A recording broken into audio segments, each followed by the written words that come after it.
Hi every one.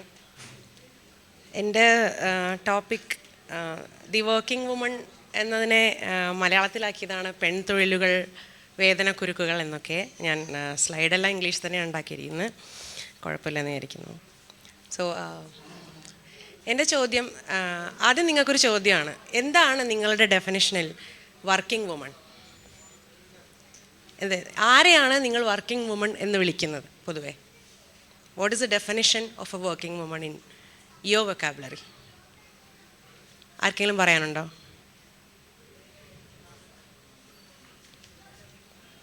Okay, അതിന് ഒരു കഥ വെച്ച് തുടങ്ങാം. എൻ്റെ ഒരു സഹപ്രവർത്തകൻ ഒരു തവണ വളരെ അപ്സെറ്റായിട്ട്, ലഞ്ച് കഴിക്കുന്ന സമയത്ത് വളരെ അപ്സെറ്റായിട്ട് സ്വന്തം സാമ്പത്തിക ബുദ്ധിമുട്ടുകളെ പറ്റിയൊക്കെ പറയുമായിരുന്നു. 2 കുട്ടികളുണ്ട്, കുട്ടികളൊക്കെ വലുതായി, കോളേജ് ഫണ്ടൊക്കെ റെഡിയാക്കാനുള്ള സമയമായി. പക്ഷെ പുള്ളിക്ക് തനിച്ചൊന്നും പറ്റുന്നില്ല. അപ്പം ഭാര്യ ഗ്രാജുവേറ്റാണ്. അപ്പോൾ പുള്ളിയുടെ പ്രശ്നം എന്താണെന്ന് വെച്ച് കഴിഞ്ഞാൽ, അവളോട് ജോലിക്ക് പോകാൻ പറയുമ്പം അവൾ പോകാൻ തയ്യാറാവുന്നില്ല. അപ്പോൾ ഞാൻ ചോദിച്ചു, പുള്ളിക്കാരി ഇതിനു മുമ്പ് ജോലി ചെയ്തിട്ടുണ്ടോ? ഇല്ല, മുമ്പ് കുറച്ചു കാലം ചെയ്തിരുന്നു, പിന്നെ ആദ്യത്തെ കുഞ്ഞുണ്ടായപ്പം ജോലി രാജിവെച്ചതാണ്. എത്ര വർഷമായി ഇപ്പം? അതൊരു 10-15 വർഷമായി കാണും. ഈ 10-15 വർഷം മുമ്പ് ജോലി രാജിവെച്ച് അമ്മയായി 2 കുട്ടികളെയും നോക്കി ഭർത്താവിന് പാചകവും എല്ലാം ചെയ്ത് വീട്ടിലിരുന്നൊരു സ്ത്രീയാണ്. 15 വർഷം കഴിയുമ്പോൾ അവൾക്ക് മടിയാണ്, ജോലി ചെയ്യുന്നില്ല എന്ന് ഈ സഹപ്രവർത്തകൻ പറയുന്നത്. അപ്പം ഞാൻ കുറച്ച് പറഞ്ഞ് മനസ്സിലാക്കാനൊക്കെ നോക്കി. പറയുന്നത് ഇങ്ങനെ, ഒന്നാമത് 10-15 വർഷം എന്ന് പറയുമ്പോൾ ടച്ച് വിട്ടുപോകും. കൂടെയുള്ളവരൊക്കെ വലിയ വലിയ പൊസിഷനിലായി കാണും. ഇപ്പോൾ നമ്മൾ ചെറിയൊരു പോസ്റ്റിലൊക്കെ ജോയിൻ ചെയ്യാൻ ബുദ്ധിമുട്ടുണ്ടാവും. പിന്നെ ആ ഒരു ലൈഫ് സ്റ്റൈൽ മാറിയില്ലേ, നമ്മുടെ റുട്ടീൻ മാറി, ലൈഫ് സ്റ്റൈൽ മാറി. 10 വർഷം കഴിഞ്ഞ് ജോലിക്ക് തിരിച്ചു കയറുക എന്നുള്ളതൊന്നും അത്ര എളുപ്പമുള്ള കാര്യമല്ല. പിന്നെ എന്നിട്ട് ഞാൻ ചോദിച്ചു, ഈ ലഞ്ച് ആരോ ഉണ്ടാക്കിയേ? He was eating lunch. അത് ഭാര്യയാണ്. അപ്പം പുള്ളിക്കാർ ജോലിക്ക് പോയി തുടങ്ങുമ്പം ആരായിരിക്കും ഉണ്ടാക്കുന്നത്? അതൊക്കെ വലിയ കാര്യമാണോ? നിങ്ങളൊക്കെ ചെയ്യുന്നില്ലേ എന്നായിരുന്നു പുള്ളിയുടെ മറുപടി. അതോടെ ഞാൻ നിർത്തി. സാർ, ഇനി എനിക്കൊന്നും പറയാനില്ല. നിങ്ങളൊക്കെ ചെയ്യുന്നില്ലേ എന്ന് വെച്ചാൽ, നമ്മളൊക്കെ ഈ ഒരു കോൺസെപ്റ്റാണ് നമുക്ക് പൊതുവേ വർക്കിംഗ് വുമൺ എന്ന് പറഞ്ഞാലുള്ളത്. എന്ന് വെച്ചാൽ വീട്ടുജോലിയും ഓഫീസ് ജോലിയും കൂടി ചെയ്യുന്നത് വർക്കിംഗ് വുമൺ, വീട്ടുജോലി മാത്രം ചെയ്യുന്നത് വർക്ക് ചെയ്യാത്ത വുമൺ എന്നൊരു കോൺസെപ്റ്റിലാണ് നമ്മൾ പൊതുവേ ഈ വർക്കിംഗ് വുമണിനെ കാണാറുള്ളത്. ആക്ച്വലി രണ്ടും വർക്കിംഗ് വുമൺ ആണ്. ഒന്ന് employed woman, the other one is unpaid labour. ഇത് വേൾഡ് എക്കണോമിക് ഫോറത്തിൻ്റെ ഒരു റിപ്പോർട്ടാണ്. ഇതിൽ പറയുന്നത്, ഇത് പെയ്ഡ് വർക്ക്, അൺപെയ്ഡ് വർക്ക്, ഇതിവിടെ കാണിക്കുന്നത്, ബ്ലൂവിൽ കാണിക്കുന്നത് പുരുഷന്മാർ ആവറേജ് സ്പെൻഡ് ചെയ്യുന്ന മണിക്കൂറുകൾ, റെഡിൽ കാണിക്കുന്നത് സ്ത്രീകൾ ആവറേജ് സ്പെൻഡ് ചെയ്യുന്ന മണിക്കൂറുകളാണ്. അതിൽ പെയ്ഡ് വർക്കിൽ 66% of women's work is unpaid as opposed to 12% of men എന്നാണ് പറയുന്നത്. എന്ന് വെച്ചാൽ നമ്മുടെ പെയ്ഡ് ആൻഡ് അൺപെയ്ഡ് ലേബർ എന്ന കണക്കിൽ ഉള്ളതിൻ്റെ സ്ത്രീകൾ ചെയ്യുന്ന ജോലികളിൽ 66% അൺപെയ്ഡാണ്, ശമ്പളമില്ലാത്ത ജോലികളാണ്. മറിച്ച് പുരുഷന്മാർ ചെയ്യുന്നതിൽ 88% വരുമാനമുള്ള വർക്കാണ്, ജോലികളാണ്. ഇത് time use survey, national sample survey ഓഫീസിൻ്റെയൊക്കെ സർവേ, പലതരം സർവേകളുണ്ട്. ഇതിൽ ചില ഫിഗേഴ്സ് അവിടെ ഇവിടെ അങ്ങോട്ടും ഇങ്ങോട്ടും മാറ്റമൊക്കെ ഉണ്ട്, കാരണം സാമ്പിൾ വേറെ. പക്ഷേ എന്നാലും എല്ലാം ഏകദേശം ഒരേ റേഞ്ചിലാണ് നിൽക്കുന്നത്. ഇതിൽ പറയുന്നത് 15-നും 60-നും വയസ്സിന് ഇടയ്ക്ക് പ്രായമുള്ള സ്ത്രീകളിലും പുരുഷന്മാരിലും ഒരു സ്ത്രീ ഏകദേശം 5 മണിക്കൂറെങ്കിലും വീട്ടുജോലികൾക്കായി മാറ്റിവെക്കുന്നുണ്ട്. ഇത് പുരുഷൻ്റെ കണക്ക് 1.5 മണിക്കൂർ എന്നാണ് ആവറേജ്. അപ്പോൾ ഇത് ഈ 5 മണിക്കൂർ എന്ന് പറയുന്നത് വർക്കിംഗ് വുമൺ, എംപ്ലോയിഡ് വുമൺ എല്ലാവരെയും കൂടെ ആവറേജ് എടുത്തിട്ടാണ് കേട്ടോ. അപ്പോൾ അതൊരു എംപ്ലോയിഡ് അല്ലാത്ത വെറും അൺപെയ്ഡ് ലേബർ മാത്രം നോക്കിക്കഴിഞ്ഞാൽ 5 ആയിരിക്കില്ല, അത് 8-9 ആയിരിക്കും, ഒരു പക്ഷേ അതിലും കൂടുതലായിരിക്കും. ഈ വേജ് ഏണിംഗ് ആയിട്ടുള്ള, എന്ന് വെച്ചാൽ ജോലിക്ക് പോകുന്ന, എന്തെങ്കിലും സാലറീഡ് ആയിട്ടുള്ള ജോലിയോ വേജ് ആയിട്ടുള്ള ജോലിയോ ചെയ്യുന്ന സ്ത്രീകൾ പോലും സാധാരണ അതേ ലെവലിലുള്ള പുരുഷന്മാർ ചെയ്യുന്നതിൻ്റെ ഇരട്ടി സമയം ക്ലീനിങ്, കുക്കിംഗ്, കെയർ ഗിവിങ് ഈ 3 ടാസ്കിനായിട്ട് മാറ്റി വയ്ക്കുന്നുണ്ട് എന്ന് പറയുന്നു. ഇത് നമുക്ക് എല്ലാവർക്കും ഫെമിലിയർ ആയിട്ടുള്ള ഒരു ഇമേജാണ്. ഇത് സാധാരണ വരാറുള്ളത് ഒന്ന് മദേഴ്സ് ഡേക്ക്, ഒന്ന് വുമൻസ് ഡേക്ക്. അത് കഴിഞ്ഞാൽ അത് ഡിസപ്പിയർ ആവും. പൊതുവേ ഈ സൂപ്പർ വുമൺ എന്നുള്ള ഒരു ഗ്ലോറിഫിക്കേഷൻ ആണ്. പിന്നെ ഈ അടുത്ത് വേറൊരെണ്ണം കൂടെ ഇറങ്ങിയിരുന്നു, മെയ് ഡേക്ക്. അമ്മയാണ്, കഴിഞ്ഞ വർഷമായിരുന്നു തോന്നുന്നു അല്ലേ, അമ്മയാണ് ഏറ്റവും വലിയ തൊഴിലാളി, ഏറ്റവും ഡിവോഷനുള്ള തൊഴിലാളി അമ്മയാണ്. കാരണം അമ്മയ്ക്ക് ശമ്പളമില്ല. പോരാളി, ഓക്കെ, തൊഴിൽ പോരാളി, ഓക്കെ. ശമ്പളമൊന്നും ഇല്ലാതെ, സമയമില്ലാതെ ജോലി ചെയ്യുന്ന തൊഴിലാളിയാണ്. അതുകൊണ്ട് മെയ് ദിനത്തിന് ഏറ്റവും കൂടുതൽ ആദരിക്കേണ്ടത് അമ്മയാണ്. മെയ് ദിനം എന്തിനെക്കുറിച്ചാണെന്ന് ഇവർക്കറിയോ? മെയ് ദിനം ശമ്പളത്തിനും റെസ്റ്റിനും, ശരിയായ ശമ്പളത്തിനും ശരിയായ റെസ്റ്റിനും തുല്യതയ്ക്കും അങ്ങനെ പലതിനും വേണ്ടിയുള്ള സമരത്തിൻ്റെ കമോമറേഷനാണ് ഈ മെയ് ഡേ. ആ മെയ് ഡേക്കാണ് നമ്മൾ ശമ്പളമില്ലാതെ ജോലി ചെയ്യുന്നതിനെയും സമയം നോക്കാതെ ജോലി ചെയ്യുന്നതിനെയും ഗ്ലോറിഫൈ ചെയ്യുന്നത്. ഒരു വുമൻസ് ഡേക്ക് തന്നെ സംഭവിക്കുന്നത്. ഓഫീസിലൊക്കെ പോകുമ്പോൾ കാണാം എല്ലാവരും പട്ടുസാരിയൊക്കെ കൊടുത്ത് മുല്ലപ്പൂവൊക്കെ വെച്ച്. നമ്മൾ വിചാരിക്കും വല്ല ഓണം സെലിബ്രേഷനോ ദിവാലിയോ, എനിക്ക് വുമൻസ് ഡേ ആണല്ലേ, ഓക്കെ, താങ്ക് യു. എന്തിനാണ് വുമൻസ് ഡേ എന്ന് പോലും നമുക്കറിയില്ല. കാരണം സ്ത്രീദിനം ആഘോഷിക്കുന്നത് തന്നെ സ്ത്രീകളുടെ അവകാശങ്ങൾക്ക് വേണ്ടിയുള്ള സമരങ്ങളുടെ കമോമറേഷനായിട്ടാണ്. അവകാശങ്ങൾ എന്തൊക്കെ അവകാശങ്ങളാണ്? ജോലി ചെയ്യാനുള്ള അവകാശം, വോട്ട് ചെയ്യാനുള്ള അവകാശം, സ്വന്തമായി ഭൂമി വാങ്ങാനുള്ള അവകാശം, സ്വന്തമായി ഒരു വ്യക്തി എന്ന നിലയിൽ അംഗീകരിക്കപ്പെടാനുള്ള അവകാശം. ഇതിനെയൊക്കെ കമോമറേറ്റ് ചെയ്യുന്നതാണ് വുമൻസ് ഡേ പോലുള്ള സെലിബ്രേഷൻസ്. പക്ഷേ നമ്മൾ സെലിബ്രേറ്റ് ചെയ്യുന്നത് ഇങ്ങനെയാണ്. സൂപ്പർ വുമൺ, ഒരുപാട് മൾട്ടി ടാസ്കർ, ഒരുപാട് ടാസ്ക് ഒരുമിച്ച് ചെയ്യുന്ന. മൾട്ടി ടാസ്കിംഗ് എന്ന് പറയുന്നത് വലിയ സംഭവമൊന്നുമല്ല എന്ന് പറഞ്ഞാൽ അത്ര നല്ലതല്ല. തീരെ പ്രൊഡക്റ്റീവ് അല്ലാത്ത ഒരു സിസ്റ്റമാണ് ഈ മൾട്ടി ടാസ്കിങ്. കാരണം അൾട്ടിമേറ്റ്ലി ഞാനിപ്പം ഒരു സുഹൃത്തിനോട്, ജാസ്മിനോട് പറഞ്ഞേ ഉള്ളൂ, ഈ മൾട്ടി ടാസ്കിങ് എന്ന് പറയുന്നത് വല്ലാത്തൊരു ട്രാപ്പാണ്. അവസാനം സംഭവിക്കുന്നത് എന്ന് വെച്ചാൽ your employer is not happy, your husband is not happy, your child is not happy, no, you are not happy. നമ്മളിൽ ആരും ഹാപ്പി അല്ലാതെ എല്ലാ ടാസ്കിലും ഇങ്ങനെ തൊട്ടുവെച്ച് പോകുന്ന ഒരു പരിപാടിയാണ് ഈ multitasking. Pressure to do it all എന്നുള്ള, എല്ലാം ഒരുപോലെ, എല്ലാം നന്നായി. ഇപ്പോൾ ഒന്നിലും മോശമാവാനും പാടില്ലല്ലോ. ഇപ്പോൾ ഈ എല്ലാ റോളുകളും കൃത്യമായി നല്ല ഭംഗിയായി ചെയ്യണം. അതിനുള്ള പ്രഷർ സ്ത്രീകളിൽ ഏൽപ്പിക്കുക എന്നുള്ളതാണ് ഈ ഒരു സൂപ്പർ വുമൺ ഗ്ലോറിഫിക്കേഷൻ്റെ റിസൾട്ട്. ഇനി അടുത്ത സ്ലൈഡ് ഇന്നലെ ഉണ്ടായൊരു ചെറിയൊരു ഡിസ്കഷൻ്റെ ഒരു മറുപടി കൂടിയായിട്ട് പറയാം. ഒരു ക്വസ്റ്റ്യൻ, ആക്ച്വലി മാളവിക ഓൾറെഡി അതിനൊരു മറുപടി പറഞ്ഞു. എന്തുകൊണ്ടാണ് സ്ത്രീകൾ ഇത് ഓർഗനൈസ് ചെയ്യാത്തത്, നിങ്ങൾ അടുത്ത തവണ നിങ്ങൾ ഓർഗനൈസ് ചെയ്യണം എന്നൊക്കെ പറഞ്ഞൊരു ചർച്ചയുണ്ടായിരുന്നു. അപ്പം എൻ്റെ റിപ്ലൈക്കാണ് എനിക്കിഷ്ടത് മാളവികയുടെ റിപ്ലൈയാണ്, നിങ്ങൾ തന്നെ ചെയ്യണം, ഞങ്ങളൊന്ന് സംസാരിക്കും. സത്യമാണ്.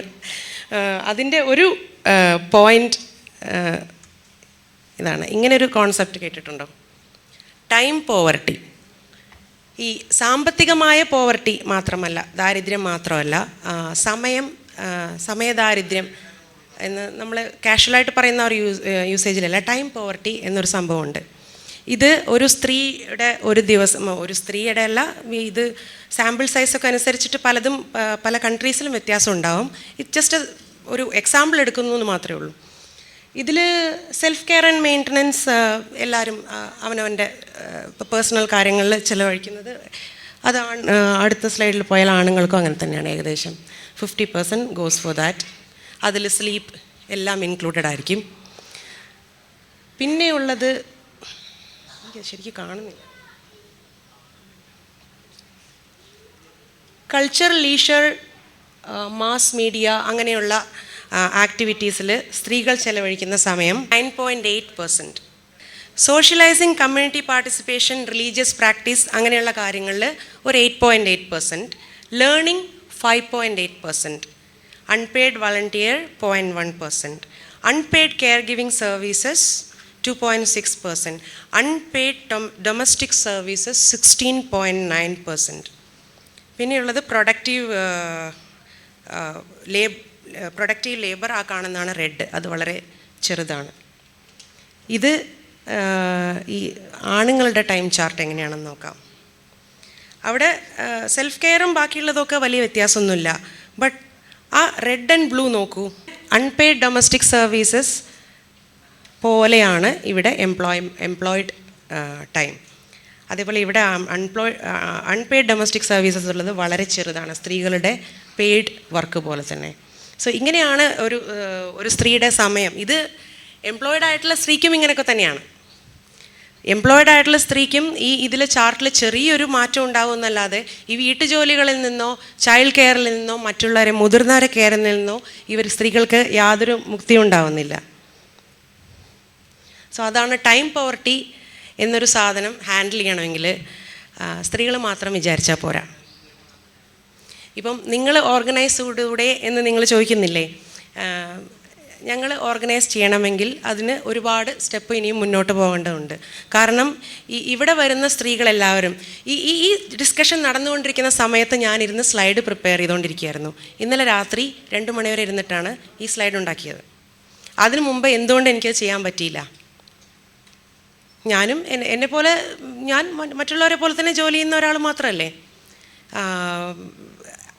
എന്തുകൊണ്ടാണ് ഇങ്ങനെയുള്ള സ്ത്രീകൾക്ക് ഇങ്ങനെ ഒരു സമയദാരിദ്ര്യം എപ്പോഴും വരുന്നത് എന്ന് മനസ്സിലാക്കാതെ, എന്തുകൊണ്ടാണ് അവർക്ക് എക്സ്ട്രാ ലീഷറിനോ ഈ പ്രോഗ്രാംസ് ഓർഗനൈസ് ചെയ്യാനോ ഒന്നും സമയം ചിലവാക്കാൻ പറ്റാത്ത? നിങ്ങൾക്കത് പറ്റുന്നത്, ആണുങ്ങൾക്കത് പറ്റുന്നത് നിങ്ങൾക്കൊരു ഭാര്യ വീട്ടിലുള്ളതുകൊണ്ടാണ്. ഒരാൾ വീട്ടിലിരുന്ന് നിങ്ങളുടെ കുഞ്ഞിനെ നോക്കുന്നത് കൊണ്ടാണ് നിങ്ങൾക്കിതിന് ഇറങ്ങാൻ പറ്റുന്നത്. അങ്ങനെ ഒരു സപ്പോർട്ട് സിസ്റ്റം നിങ്ങൾക്ക് വീട്ടിലുള്ളത് കൊണ്ടാണ്. ഈ ഇറങ്ങി വരുന്ന ഇവിടെ ഇരിക്കുന്ന സ്ത്രീകൾ മിക്ക പേർക്കും അങ്ങനെ ഒരു സപ്പോർട്ട് സിസ്റ്റം ഇല്ല. അതില്ലാത്തിടത്തോളം എന്തുകൊണ്ട് നിങ്ങളിത് ചെയ്യുന്നില്ല എന്ന് ഇങ്ങോട്ട് ചോദിക്കുന്നതിന് പകരം ചെയ്യാവുന്നൊരു കാര്യം, അടുത്ത തവണ നിങ്ങൾ വീട്ടിൽ തിരിച്ചു ചെല്ലുമ്പം എവിടെയൊക്കെയാണ് നിങ്ങൾ ഈ ഇൻഇക്വാലിറ്റി കാണുന്നത്, എൻ്റെ വീട്ടിൽ ഇത് എവിടെയാണുള്ളത്, എനിക്കെന്താണ് ചെയ്യാൻ പറ്റുന്നത് എന്ന് ആലോചിക്കും. അപ്പോൾ ഒരു പക്ഷേ അടുത്ത തലമുറയിലെങ്കിലും നമുക്കൊരു മാറ്റം കാണാം. പിന്നെ ഈ മെൻ്റൽ ലോഡ് എന്ന് പറയുന്നൊരു സാധനമുണ്ട്. ഈ വർക്കെന്ന് പറയുന്നത് വീട്ടിൽ പാത്രം കഴുകുന്നതും പാചകം ഉണ്ടാക്കുന്നതും മാത്രമല്ല. കുഞ്ഞിൻ്റെ ഡ്രസ്സൊക്കെ ഇറുകിപ്പോയി, വാങ്ങാനായി, അപ്പോൾ അടുത്ത മാസത്തെ ബജറ്റിൽ അത് വാങ്ങണം. പിന്നെ പരിപ്പ് തീരാനായി, പാൽ ഇന്നലെ വാങ്ങി വെച്ചതുണ്ട്, അതുകൊണ്ട് ഇന്ന് വാങ്ങണ്ട. ഇതൊക്കെ ഇങ്ങനെ ഈ തലയ്ക്കകത്ത് ഓടുന്നത് കൂടുതലും സ്ത്രീകൾക്കാണ്. ഇത് കൂടുതൽ വന്ന് വീഴുന്നതും ഈ സ്ത്രീകളുടെ തലയിലാണ്. കാരണം വാങ്ങി വരുന്നത് ചിലപ്പം പുരുഷനായിരിക്കും, ഭർത്താവായിരിക്കും. പക്ഷേ ഈ വാങ്ങണം, ഇതൊക്കെ തീർന്നു പോയിട്ടുണ്ട്, വാങ്ങണം എന്നുള്ള ഇൻഫർമേഷൻ അവിടെ ഫീഡ് ചെയ്യാതെ, പ്രോഗ്രാം ചെയ്യാതെ ആ യന്ത്രം വർക്ക് ചെയ്യില്ല. അതുകൊണ്ട് തന്നെ ഈ മെൻ്റൽ ലോഡ് ഷെയർ ചെയ്യാത്തിടത്തോളം എത്രയൊക്കെ വർക്ക് ഷെയർ ചെയ്ത് കഴിഞ്ഞാലും സ്ത്രീകളുടെ ആ സ്ട്രെസ്സിന് കുറവുണ്ടാവില്ല. പെർസെൻറ്റേജ് ഓഫ് GDP വെച്ചൊരു കണക്കുണ്ട്. ഗ്ലോബലി സ്ത്രീകളുടെ അൺപെയ്ഡ് ലേബർ ഏകദേശം 13% ഓഫ് ടോട്ടൽ എക്കോണമി ആണെന്നാണ് പറയപ്പെടുന്നത്.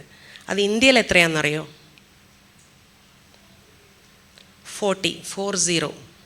ഗ്ലോബലി 13-ൽ നിൽക്കുന്നത് ഇന്ത്യയിൽ മാത്രം നോക്കിയാൽ 40%, GDPയുടെ 40% സ്ത്രീകളുടെ അൺപെയ്ഡ് ലേബർ. അതും അൺഅക്കൗണ്ടഡ്, അത് കണക്കല്ല, അത് ഊഹാപോഹമാണ്. പിന്നെ വേൾഡ് ബാങ്കിൻ്റെ ഒരു കണക്കുണ്ട്. ഫീമെയിൽ ലേബർ ഫോഴ്സ് 2000 തൊട്ട് ഈ മില്ലനിയത്തിൽ 30% ഫോളായിട്ടുണ്ട്.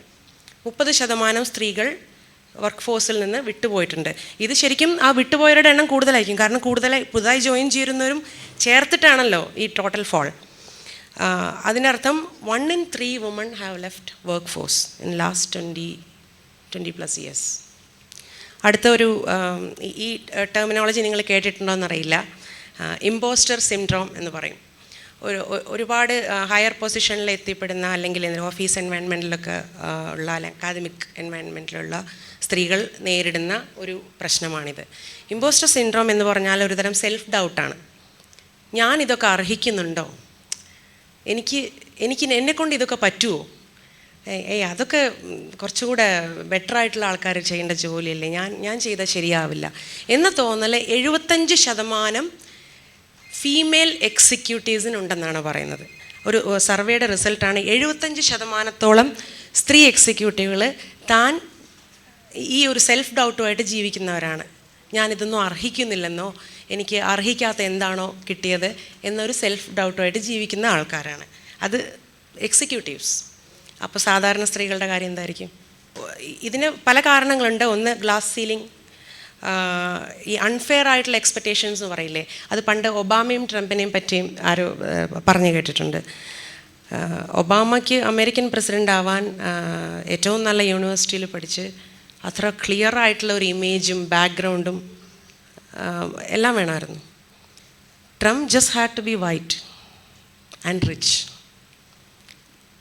വേറെ ക്രൈറ്റീരിയം ഒന്നും ഉണ്ടായിരുന്നില്ല. കാരണം ഒരു വിഭാഗം ആൾക്കാർക്ക് ഒരേ പൊസിഷനിലേക്ക് കോമ്പീറ്റ് ചെയ്യണമെങ്കിൽ അധിക എക്സ്പെക്റ്റേഷൻസ്, അധിക ക്രൈറ്റീരിയ, ക്വാളിഫിക്കേഷൻസ് വേണ്ടി വരുന്നൊരവസ്ഥയുണ്ട്.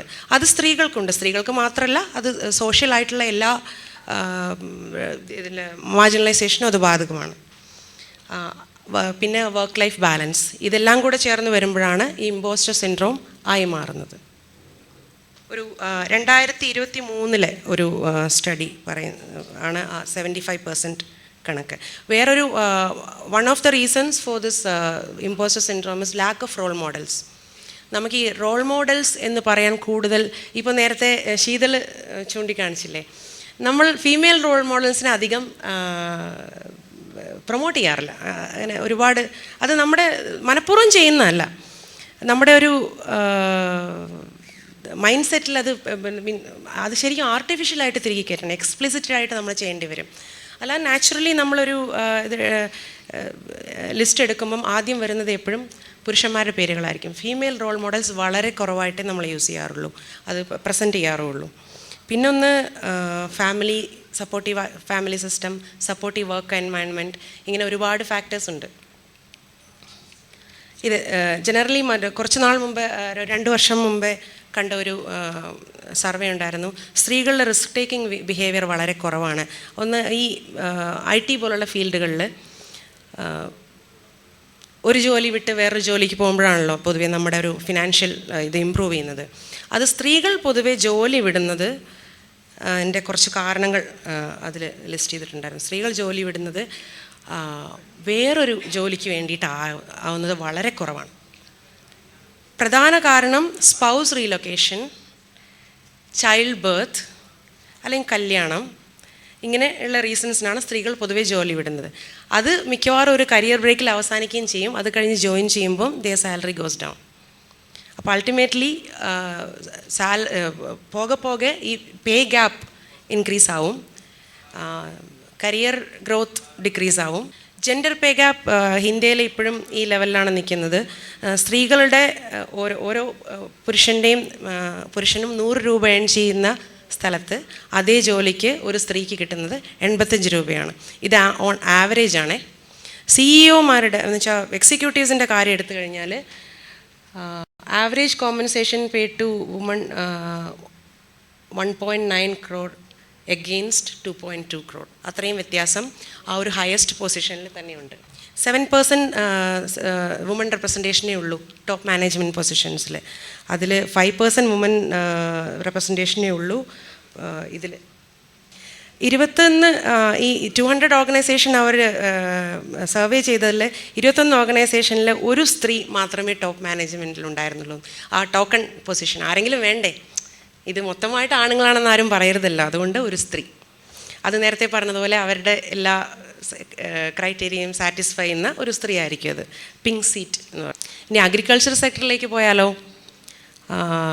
പുരുഷന്മാരുടെ വേജ് 383 ആയി നിൽക്കുന്നിടത്ത് സ്ത്രീകളുടെ വേജ്, ഇത് നാഷണൽ ആവറേജ് ആണ്, 294 ആണ്. ഇത് ഓരോ സ്റ്റേറ്റിലും വ്യത്യാസമുണ്ട്.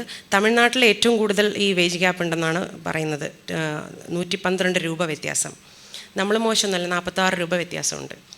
അഗ്രികൾച്ചർ സ്ത്രീകൾക്ക് അത്രയും കുറവാണ് വേജ് കൂലി കൊടുക്കുന്നത്. സാലറീഡ് ക്ലാസ്സിലും ഇതേ വ്യത്യാസമുണ്ട്. പുരുഷന്മാർക്ക് 20,666 രൂപ ആവറേജ് സാലറി ആയിട്ടിരിക്കുമ്പം സ്ത്രീകൾക്ക് അതേ പൊസിഷനിലുള്ള സ്ത്രീകളുടെ ആവറേജ് സാലറി 15,722 ആണ്. ഇനി അടുത്തത് സോഷ്യൽ സ്ക്രൂട്ടിനി. ഇത് എനിക്കിഷ്ടപ്പെട്ടൊരു കോട്ടാണ്. ഓഫീസിൽ എപ്പോഴും കേട്ടിട്ടുള്ളൊരു കംപ്ലയിൻ്റാണിത്. സ്ത്രീകൾ പെട്ടെന്ന് വീട്ടിലോട്ട് പോകും, അവരെ വർക്കിന് ഡിപ്പെൻഡ് ചെയ്യാൻ പറ്റില്ല, ആരും രാത്രി ഇരിക്കില്ല, ഒരു എമർജൻസി വന്നാൽ ഇരിക്കില്ല എന്നൊക്കെ പറഞ്ഞു. അപ്പം ഇതാണ് എക്സ്പെക്റ്റേഷൻ. കുഞ്ഞുങ്ങളും കുടുംബമൊന്നും ഇല്ലാത്ത പോലെ ജോലി ചെയ്യണം, ജോലി ഇല്ലാത്ത പോലെ കുടുംബത്തിലെ പണിയും എടുക്കണം. അങ്ങനെ ജീവിക്കാനാണ് നമ്മൾ. സോ വർക്കിംഗ് വുമൺ എന്ന് പറയുമ്പം നമ്മുടെ കോൺസെപ്റ്റിലുള്ളത് ഒരു കൂടുതൽ സ്വാതന്ത്ര്യമുള്ള, ഫിനാൻഷ്യൽ ഫ്രീഡം ഉള്ള, എംപവേർഡ് ആയിട്ടുള്ള ഒരു സ്ത്രീ എന്നല്ലേ. എൻ്റെ അഭിപ്രായത്തിൽ നേരെ തിരിച്ചാണ്. ഈ ഓൾറെഡി ഉള്ള ഡൊമസ്റ്റിക് റെസ്പോൺസിബിലിറ്റീസിൻ്റെ മേലെ വേറൊരു സാധനം കൂടെ തലയിൽ കൊണ്ടുവയ്ക്കുന്ന പരിപാടിക്ക് പറയുന്ന പേരാണ് ഈ വർക്കിംഗ് വുമൺ. ഇനി വർക്കിംഗ് വുമൺ അടുത്ത ഈ ഓഫീസിലോട്ട് ഇറങ്ങിക്കഴിയുമ്പോഴോ നമുക്ക് വൃത്തിയായിട്ടൊരു ജോലി ചെയ്ത് സമ്പാദിച്ച് ജീവിക്കാനുള്ള വീട്ടിലെ കാര്യങ്ങൾ അവിടെ കിടക്കട്ടെ, സാഹചര്യമുണ്ടോ? അതില്ല. അവിടെ അപ്പോൾ ചെല്ലുമ്പം വർക്ക് പ്ലേസ് ഹരാസ്മെൻറ്റ്, പല രീതിയിലുള്ള ഹരാസ്മെൻറ്റ്.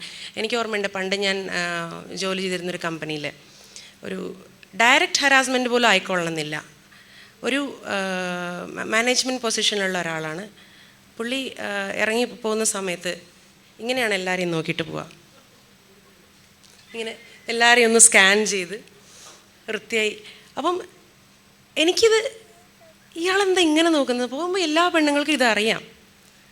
ആരും ഇതുവരെ കംപ്ലയിൻറ്റ് ചെയ്തിട്ടൊന്നുമില്ല. പുള്ളി നോക്കുന്നല്ലേ ഉള്ളൂ, എങ്ങനെ പോയി കംപ്ലയിൻറ്റ് ചെയ്യുക എന്നാണ് പറയുന്നത്. സത്യമാണ്, നോക്കുന്നേ ഉള്ളൂ. ഒരു വായ തുറന്ന ഒരക്ഷരം പറയില്ല, ഒന്നും പറയില്ല. പക്ഷേ നമ്മൾ ഒരു മാനേജറാണ് എതിരെ വരുന്നത്, നമ്മൾ സാധാരണ എന്ത് ചെയ്യും? ഹലോ പറഞ്ഞ് ചിരിക്കും. പുള്ളി ഹലോ ഇങ്ങനെയാണ് മറുപടി പറയുന്നത്. ഇങ്ങനെയുള്ള വളരെ സട്ടിലായിട്ടുള്ള, നമുക്ക് പോയി കംപ്ലയിൻറ്റ് കൊടുക്കുക. എന്താണിപ്പോൾ ഞാൻ കംപ്ലയിൻറ്റിൽ എഴുതുക, ഇയാളെന്നെ നോക്കുന്നു എന്നോ ഇങ്ങനെ പറയാൻ പറ്റാത്ത രീതിയിലുള്ള ഹരാസ്. പക്ഷേ ആ ഇതുണ്ടാക്കുന്നൊരു ഡിസ്കംഫർട്ട് ഉണ്ടല്ലോ. ഒരാളിങ്ങനെ ഓഫീസ് എൻവയൺമെൻറ്റിൽ അത് വല്ലാത്തൊരു ഇതാണ്. അതുണ്ടാക്കുന്നൊരു ഡിസ്കംഫർട്ട് സ്ത്രീകളുടെ ആ ഒരു ജോലി സ്ഥലത്തെ ആ ഒരു സെക്യൂരിറ്റി, ഫീലിംഗ് ഓഫ് സെക്യൂരിറ്റി അതിനെ വല്ലാതെ ബാധിക്കും. പിന്നെ വേറൊന്ന് judge for working long hours. കൂടുതൽ ജോലി ചെയ്ത് കഴിഞ്ഞാൽ വീട്ടിലെത്തുമ്പോൾ പ്രശ്നമാവും. ഇല്ല, നേരത്തെ ഇറങ്ങിക്കഴിഞ്ഞാൽ ഓഫീസിൽ ഷീ ഈസ് നോട്ട് ഡെഡിക്കേറ്റഡ് എന്നാണ്.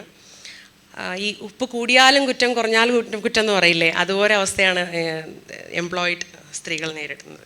ഈ വർക്ക് പ്ലേസ് ഹരാസ്മെൻറ്റിന് ഒരുവിധം കോർപ്പറേറ്റ്സൊക്കെ നോക്കുകയാണെങ്കിൽ ICC ഉണ്ട്, മറ്റേ പോഷ് സർട്ടിഫിക്കറ്റൊക്കെ എടുക്കണം, അങ്ങനെയൊക്കെയാണ്.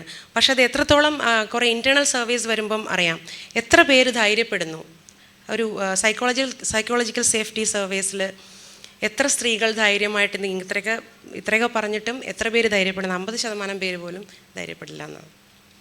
R you confident to complain? No, confident അല്ല. കാരണം എന്താണ്? റീറ്റാലിയേഷൻ. അത് ഡയറക്റ്റ് റീറ്റാലിയേഷൻ ആയിക്കൊള്ളണമെന്നില്ല. നമുക്ക് മറ്റുള്ളവരുടെ മേൽ കണ്ണടയ്ക്കുന്ന കാര്യങ്ങൾ നമ്മുടെ മേൽ കണ്ണടയ്ക്കാതെ, ഇപ്പോൾ ടെക്നിക്കലി കറക്റ്റായിരിക്കും, നമ്മൾ ഒരു അറ്റൻഡൻസിലെ പ്രശ്നമോ അങ്ങനെ എന്തെങ്കിലുമൊക്കെ എല്ലാവരും ചെയ്യുന്ന ഒരു ചെറിയ മിസ്റ്റേക്ക്. അപ്പോൾ ടെക്നിക്കലി ചോദിച്ചാൽ എങ്ങനെയാണ്? അവരാ മിസ്റ്റേക്ക് ചെയ്തിട്ടാണ് പക്ഷെ മറ്റുള്ളവരും അത് ചെയ്യുന്നുണ്ട്. ഈ ആളെ തന്നെ ടാർഗറ്റ് ചെയ്യണമെങ്കിൽ അതിനൊരു കാരണം ഉണ്ടാവുമല്ലോ. ആ രീതിയിലുള്ള റീറ്റാലിയേഷൻസ്, അങ്ങനെയുള്ള ഇതൊക്കെ വരുമ്പോഴാണ് ഈ വർക്ക് പ്ലേസ് ഹരാസ്മെൻറ്റ് ഒരു വലിയ ഇഷ്യൂ ആണ്. വിശാഖ ഗൈഡ് ലൈൻസൊക്കെ കൃത്യമായി ഫോളോ ചെയ്യണം എന്നൊക്കെയാണ്. ഓൺ പേപ്പർ പലയിടത്തും ഉണ്ട്, ബട്ട് പ്രാക്ടിക്കലായിട്ട് എത്രയിടത്ത് നടക്കുന്നുണ്ടെന്ന് പറയാൻ പറ്റില്ല. വീട്ടിലെ കാര്യം പറഞ്ഞു, ഓഫീസിലെ കാര്യം പറഞ്ഞു, ഇനി അങ്ങോട്ടുള്ള യാത്രയുണ്ടല്ലോ. സ്ട്രീറ്റ് സേഫ്റ്റി സാധനം കാണിച്ചു തരാം. ഇതെത്ര പേര് കൊണ്ട് നടക്കുന്നുണ്ട് ഇവിടെ അറിയാമോ? എത്ര പേര് കൊണ്ട് നടക്കുന്നുണ്ട്? യെസ്, ആണുങ്ങളിൽ ഒരാൾക്കെങ്കിലും ഇത് കൊണ്ടു നടക്കേണ്ടി വന്നിട്ടുണ്ടോ ജീവിതത്തിൽ? എപ്പോഴെങ്കിലും ഉണ്ടാവില്ല. അതാണ് ഇത്. സ്ത്രീകളിപ്പം ആക്സസ് ഉള്ളവർ ഓരോരുത്തരായി വാങ്ങിച്ചു തുടങ്ങും, അതെനിക്കറിയാം. ഇത് പണ്ട് നമുക്കിത് സേഫ്റ്റി പിന്നായിരുന്നു.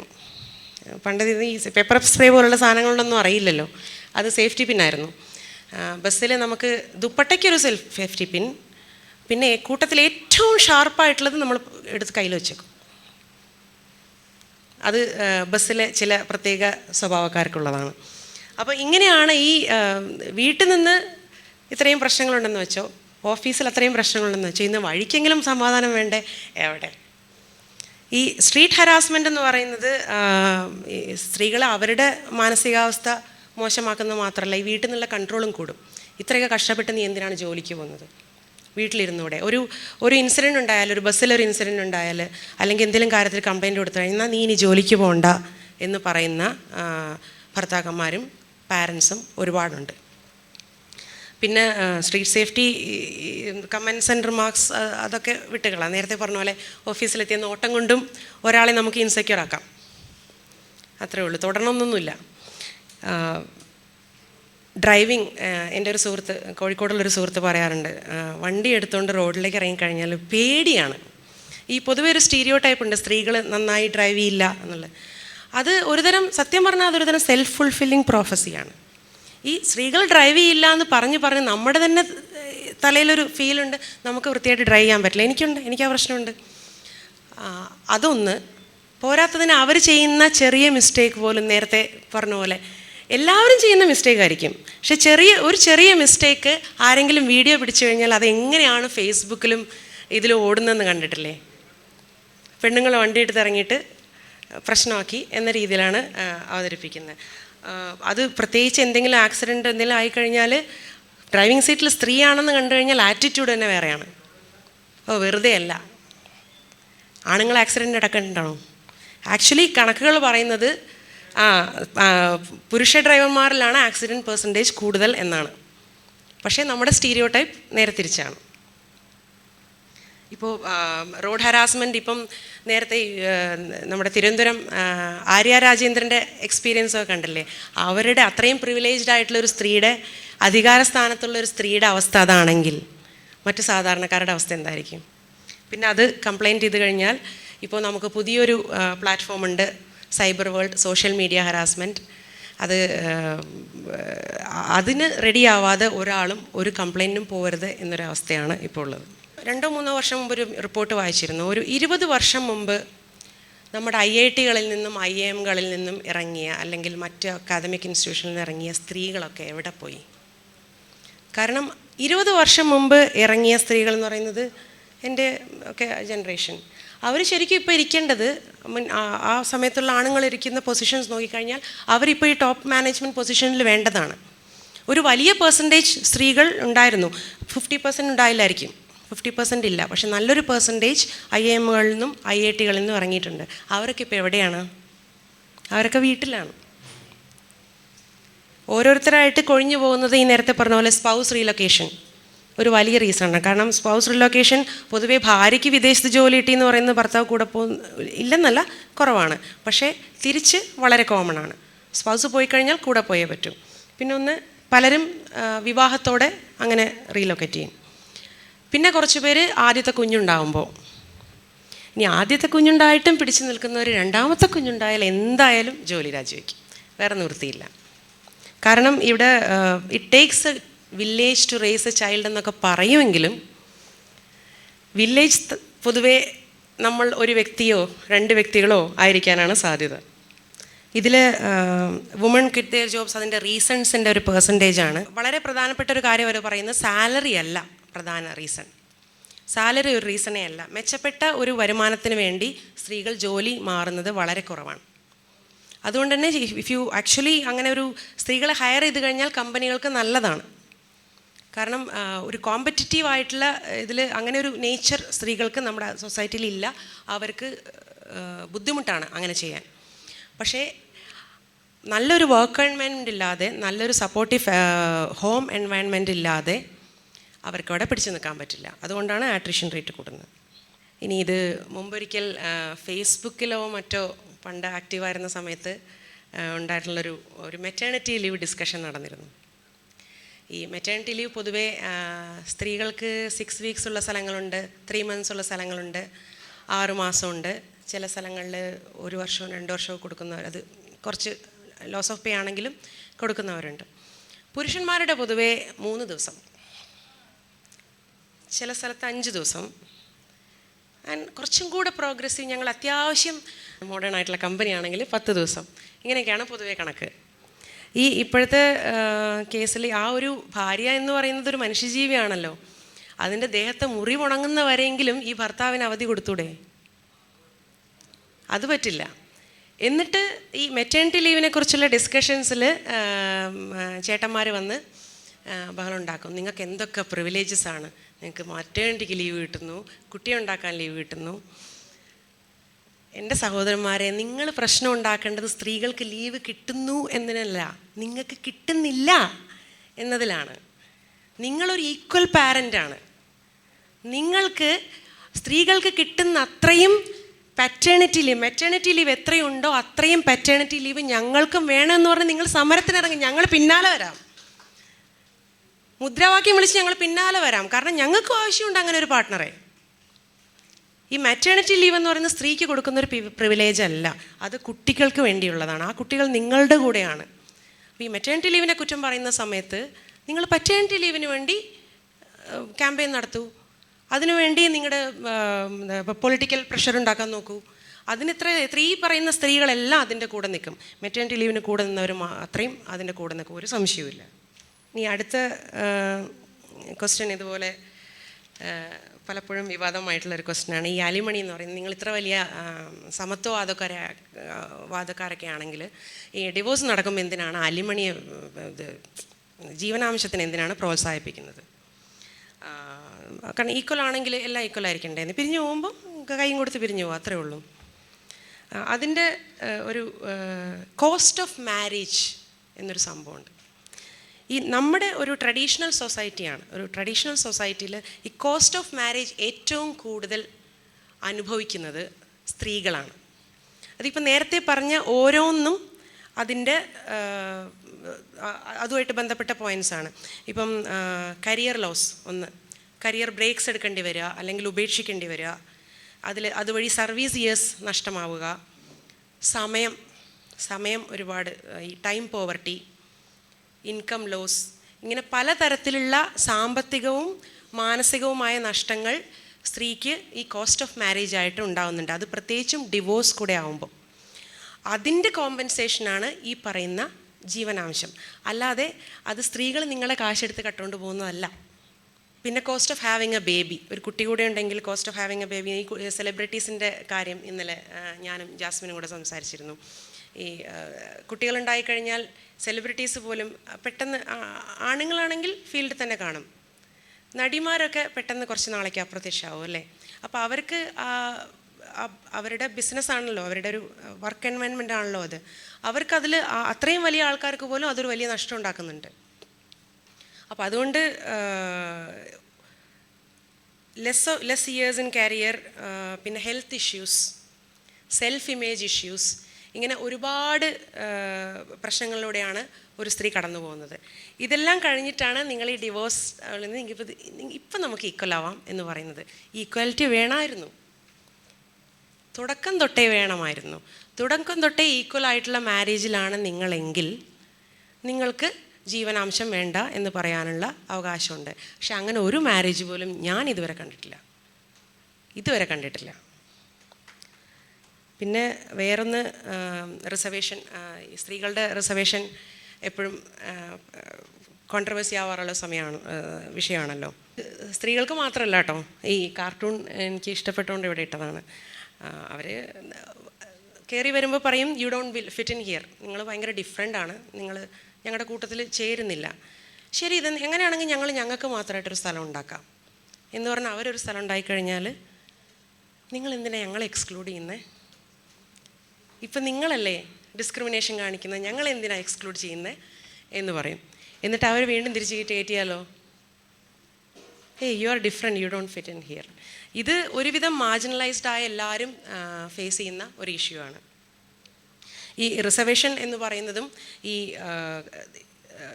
നാച്ചുറലായിട്ടുള്ള പാർട്ടിസിപ്പേഷൻ അല്ലെങ്കിൽ റെപ്രസെൻറ്റേഷൻ നടക്കാത്ത സാഹചര്യത്തിനുള്ള ഒരു താൽക്കാലിക ഒരു മരുന്ന് ആണ്. ഒരു എന്താ പറയുക, ഒരു വാക്സിനേഷൻ പോലെ കണ്ടാൽ മതി. ഒരു പ്രശ്നം പ്രിവെൻറ്റ് ചെയ്യാനുള്ള, ആ വൈറസ് ഇറാഡിക്കേറ്റ് ആയിക്കഴിഞ്ഞാൽ നിങ്ങൾക്ക് വാക്സിനേഷൻ ആവശ്യം വരില്ല. പക്ഷേ വൈറസ് അവിടെ ഇരിക്കുന്നിടത്തോളം കാലം വാക്സിനേഷൻ ചെയ്ത് അതിൻ്റെ എഫക്റ്റ് കുറയ്ക്കാൻ നിങ്ങൾക്ക് ശ്രമിക്കേണ്ടി വരും. അത് സ്ത്രീകളുടെ റിസർവേഷനിൽ പക്ഷേ അതല്ലാത്ത മറ്റു പ്രശ്നങ്ങളുണ്ട്. അതിന് വളരെ ലോജിക്കലായിട്ടുള്ള റീസണബിളായിട്ടുള്ള ആർഗ്യുമെൻറ്റ്സ് ഉണ്ട്. അത് കൂടുതലും കാറ്റഗറൈസേഷനെ ഇട്ട് ബന്ധപ്പെട്ടതാണ്.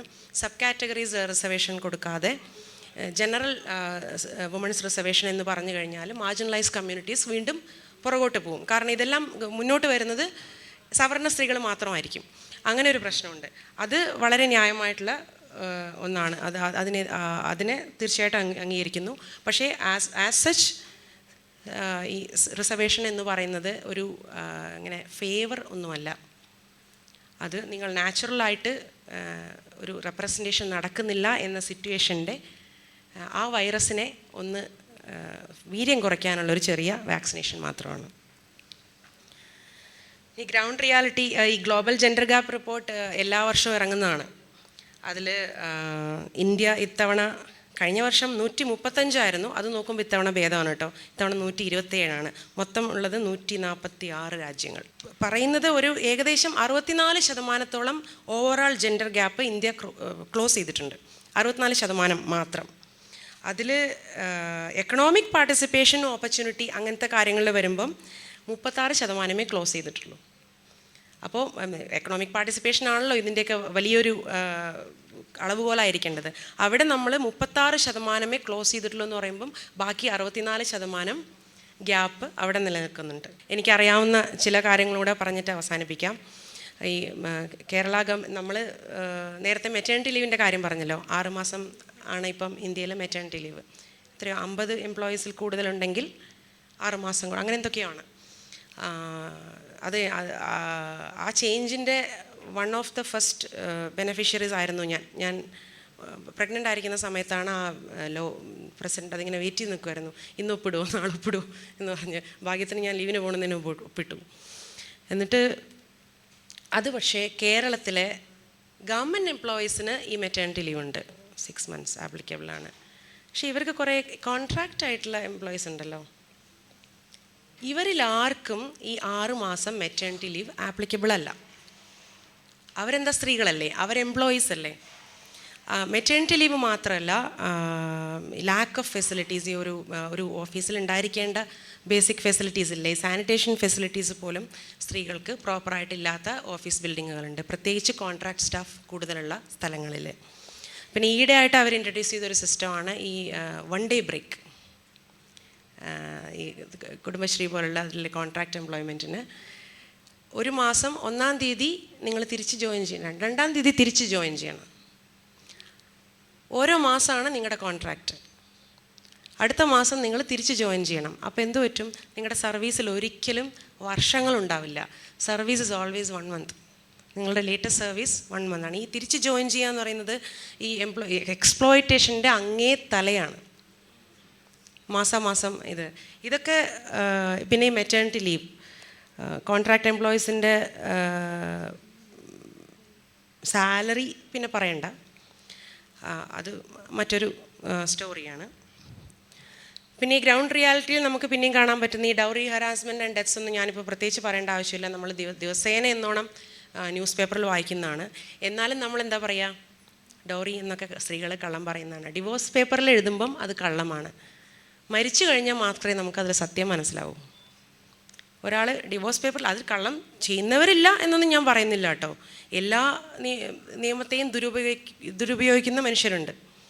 അതിൽ സ്ത്രീകൾ കാണാം, അവരുടെ വക്കീലന്മാരും കാണുമായിരിക്കും. പക്ഷേ ഒരാൾ ഡിവോഴ്സിന് വേണ്ടിയോ അല്ലെങ്കിൽ കോർട്ടിൽ കേസിൽ പോകുമ്പോഴോ ഈ സ്ത്രീധന പീഡനം ആരോപിക്കുമ്പോൾ നമ്മളതിനെ നുണയാണെന്ന് പറയും. നേരെ മറിച്ച് അയാൾ മരിച്ചു കളയുമ്പം എന്തുകൊണ്ട് നേരത്തെ പരാതിപ്പെട്ടില്ല എന്ന് പറയും.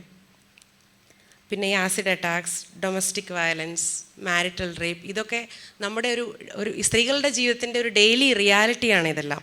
ഇതൊക്കെ പത്രത്തിൽ വല്ലപ്പോഴും വായിക്കുന്ന നമ്മുടെ ചുറ്റുമുള്ള ആൾക്കാർ, ഇപ്പം നിങ്ങൾക്ക് അറിയില്ലെങ്കിൽ നിങ്ങളുടെ ചുറ്റുമുള്ള ആൾക്കാർ നിങ്ങളോട് പറയുന്നില്ല എന്നാണ് എനിക്ക് തോന്നുന്നത്. ഞാനിതൊന്നും അറിഞ്ഞിട്ടില്ല, എൻ്റെ ചുറ്റുവട്ടത്തൊന്നും ഇതൊന്നും ഇല്ല, ഇതൊക്കെ എവിടെയോ നടക്കുന്നതാണെന്ന് നിങ്ങൾക്ക് തോന്നുന്നുണ്ടെങ്കിൽ maybe people don't feel like opening up to you. കാരണം ഇത് അത്രയും കോമൺ ആണ്. ഇത് പറഞ്ഞിട്ട് അവസാനിപ്പിക്കാം. എൻ്റെ കൊളീഗ് സഹപ്രവർത്തകനോട് ഫൈനലി ഞാൻ പറഞ്ഞത് ഇത്രയും പ്രസൻറ്റേഷനിൽ പറഞ്ഞ അത്രയും കാര്യങ്ങളൊന്നും എനിക്ക് പറയാൻ പറ്റിയില്ല. 10-15 മിനിറ്റിൻ്റെ ഡിസ്കഷനാണല്ലോ. എന്തായാലും അവസാനം ഞാൻ ഇത്രയും പറഞ്ഞു, ആ പെൺകുട്ടി മരിക്കുന്നവരെ അതിന് 3 നേരം ചിലവിന് കൊടുക്കാനുള്ള ബാധ്യത നിങ്ങൾക്കുണ്ട്. അവൾ ജോലി ചെയ്യുന്നില്ല എന്ന് പറഞ്ഞാൽ ജോലി ചെയ്യാൻ നിർബന്ധിക്കാൻ നിങ്ങൾക്ക് യാതൊരു അവകാശമില്ല. കാരണം അവളുടെ ആ സ്റ്റേജ് കഴിഞ്ഞു. അതുകൊണ്ട് അതിനെന്തെങ്കിലും പറ്റുന്നവരെ, അല്ലെങ്കിൽ നിങ്ങൾ മരിക്കുന്നവരെ അല്ലെങ്കിൽ അവൾ മരിക്കുന്നവരെ അവൾക്ക് ചിലവിന് കൊടുക്കാനുള്ള ബാധ്യത നിങ്ങൾക്കുണ്ടെന്ന് പറഞ്ഞിട്ടാണ് നമ്മൾ ആ കൺവെർസേഷൻ. അതത്ര നന്നായിട്ട് പോയില്ല obviously. So okay, thank you.